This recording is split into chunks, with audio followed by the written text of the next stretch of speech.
ظاہر ہے کہ جس طرح مرتب اور جلسے اس طرح آج کل ہوتے ہیں، دور رسالت مآب میں اس طرح کا تو رواج تھا ہی نہیں۔ اب جتنے بھی مسالک اور مذاہب کے اندر ہوتے ہیں، پروگرام ہیں، جلسے ہیں، تقریبات ہیں، جلوس ہیں، تو اس طرح کا سٹائل اس دور میں تو یقیناً تھا نہیں۔ مرور زمانہ کے ساتھ جو یہ چیزیں آ گئی، لیکن روح اگر وہی ہے تو اختلاف نہیں ہے۔ باقی اس عنوان سے بیٹھے ہوں، بات کی ہو، تو یہ صحیح احادیث سے ثابت ہے۔ حضرت امیر معاویہ رضی اللہ تعالیٰ عنہ کی مرویات سے ہے کہ حضور علیہ السلام مسجد نبوی میں تشریف لائے تو صحابہ بیٹھے ہوئے تھے، تو بیٹھ کر کے وہ ان کا باہمی کسی عنوان سے گفتگو کا، جلسے کا سٹائل تھا، بلکہ حدیث کے لفظ ہیں کہ حضور آئے تو فرمایا ما اجلسکم، تم کیوں بیٹھے ہوئے ہو، تمہارے اس جلوس کا، بیٹھنے کا، جلسے کا کیا مقصد ہے؟ تو صحابہ نے جو جواب دیا وہ سننے کے قابل ہے۔ انہوں نے کہا جلسنا نذکر اللہ و نحمدہ علی ما ہدانا للاسلام و من علینا بکا، حضور ہمارے بیٹھنے کا مقصد یہ ہے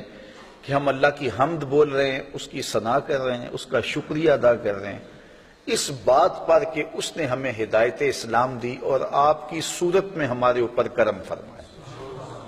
وَمَنَّ عَلَيْنَا بِكَ، آپ کی صورت میں ہمارے اوپر کرم کیا۔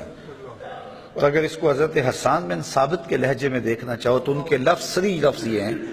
مَنَّ عَلَيْنَا رَبُّنَا أَن بَعَثَ فِينَا مُحَمَّدًا صلی اللہ علیہ وسلم، ہمارے رب نے ہمارے اوپر احسان کیا ہے کہ محمد عربی عطا کر دی۔ اور اگر اس کا اردو میں منظوم ترجمہ چاہو تو یہی ترجمہ ہوگا فضل رب العلا اور کیا چاہیے، مل گئے مصطفیٰ اور کیا چاہیے۔ من علینا ربنا ام بعث فینا محمد،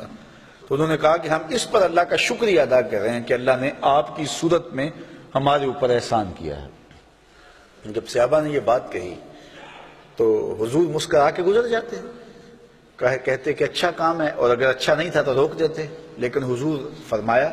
کیا صحابہ تم اس بات پہ قسم اٹھا سکتے ہو کہ اسی لیے بیٹھے ہو؟ تو صحابہ کو حیرت تو ہوئی ہوگی کہ اس بات پر قسم لینے کا کیا مقصد ہے، لیکن حضور نے کہا تو انہوں نے برجستہ عرض کی حضور ہم اللہ کی قسم اٹھا کے کہتے ہیں اسی لیے بیٹھے ہو۔ حضور نے باقاعدہ حدیث میں آتا ہے، مسلم کی روایت ہے، سنن نسائی میں ہے، باقی کتب حدیث میں ہے، حضور علیہ السلام نے ان سے قسم مانگی مجھے قسم دو کہ تم اسی لیے بیٹھے ہوئے ہو۔ تو صحابہ نے عرض کی حضور ہم اللہ کی قسم اٹھا کے کہتے ہیں ہم اسی لیے بیٹھے ہیں۔ تو حضور نے قسم مانگی ان سے اور انہوں نے سب نے باقاعدہ قسم دی، ہم اللہ کی قسم اٹھاتے ہیں، ہم اسی لیے بیٹھے ہیں کہ آپ کی صورت میں اللہ نے جو ہمارے اوپر انعام کیا ہے اس پر اللہ کا شکر ادا کر رہے ہیں۔ تو جب صحابہ سے باقاعدہ حضور نے قسم لے لی اور انہوں نے قسم دے دی تو حضور علیہ السلام نے فرمایا صحابہ میں تم سے جو قسم لی ہے وہ کسی تہمت کی بنیاد پر نہیں لی، کوئی شک نہیں تھا تمہارے قول کی صداقت پر کہ میں نے قسم سے تصدیق چاہی ہو، بلکہ ماجرا کچھ اور تھا، اور وہ کیا تھا کہ میں حجرے میں تھا، اتانی جبریل علیہ السلام، میرے پاس حضرت جبریل امین آئے، تم باہر بیٹھ کے مجلس کر رہے تھے اور میں حجرے میں بیٹھا ہوا تھا، اتانی جبریل علیہ السلام، اور میرے پاس جبریل امین آئے فاخبرنی ان اللہ یباہی بکم الملائکہ، مجھے جبریل نے آ کے خبر دی اے صحابہ تمہارے اس عمل پر اللہ فرشتوں میں فخر کر رہا ہے، تمہارے اس عمل پر، فاخبرنی ان اللہ یباہی بکم الملائکہ، تمہارے اس عمل پر اللہ فرشتوں میں ناز کر رہا ہے، فرشتوں میں فخر کر رہا ہے کہ میں نے ان کو ایک نعمت دی تھی، کتنے قدردان ہیں کہ اب بھی بیٹھ کے اس کا شکریہ ادا کر رہے ہیں۔ اللہ اکبر۔ تو مجھے بتائیے آج اگر میں اور آپ بیٹھ جائیں اور جمع ہو جائیں،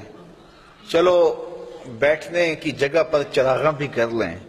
نیچے اچھی چٹائیاں بھی بچھا لیں، اب اتنی آوازیں نہیں ہیں کہ زور سے بول کر آخری شخص تک آواز پہنچائی جائے، چلو سہولت کے لیے لاؤڈ سپیکر بھی لگا لیں، کوئی دور و نزدیک سے لوگ آئے ہیں ان کے لیے کوئی کھانے کا شیرینی کا انتظام بھی کر لیں، تو اس میں کیا قباحت ہوگی؟ یہ کیا بالکل اسی مجلس کا تسلسل دکھائی نہیں دیتا؟ ہاں اگر ضد ہے تو اس پر بڑی باتیں کی جا سکتی ہیں اور کی بھی جاتی ہیں، لیکن اگر ضد نہیں ہے، انصاف کی نظر سے دیکھا جائے تو اگر اسی عنوان سے میں بیٹھ جاؤں اور آپ بیٹھ جائیں اور ہم جو ہے وہ اپنے رزق سے اس کے لیے کوئی دوستوں کے لیے اہتمام بھی کھانے کا کر لیں اور حضور علیہ السلام کی سیرت کو عنوان چھیڑ لیں، فضائل و مناقب کی باتیں کر لیں، تو اس میں کوئی قباحت نہیں ہوگی۔